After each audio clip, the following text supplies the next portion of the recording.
Yung lagi nako-compliment sa akin is paano daw nagiging glowy yung aking skin under ng makeup. So ito na yun, hindi ko talaga siya gini-gatekeep. Yung ginagamit kong products bago ako maglagay ng aking makeup is yung serum from Pond's. Itong dalawang serum na to, meron silang day and night. Ito talaga yung ginagawa kong skin prep bago ako mag-makeup. And mostly itong serums lang talaga yung ginagamit ko before I use my makeup. So for today, gagawin natin yon. Get ready with me. For our skin prep is gagamitin ko yung kanilang day serum. And yung Niasourcinol, this can really help to fade dark spots. As you can see, naglalighten na yung mga dark spots ko dito and also the hyperpigmentation on this area. I highly recommend this serum. Nakita nyo naman yung mga suspect challenge ko. Ito talaga yung hina-highlight kong products kasi ito yung gumana sa face ko. Ipapakita ko sa inyo later kung gaano kaganda yung lapat ng makeup underneath this serum. Don't worry guys, hindi may irritate yung skin nyo using the serum tapos magme-makeup kayo. Personally sa akin na mas maganda yun kasi pag nag-i-skincare kayo, yung benefits pa rin ng skincare na to, na-absorb pa rin ng skin nyo. So makakatulong pa rin siya. Ako kasi guys, yun talaga yung concern ko, acne marks, dark spots, and also yung dull skin. So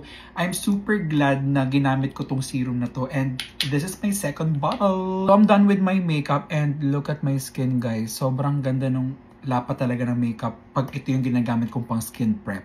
Kaya kung ako sa inyo, you must have one.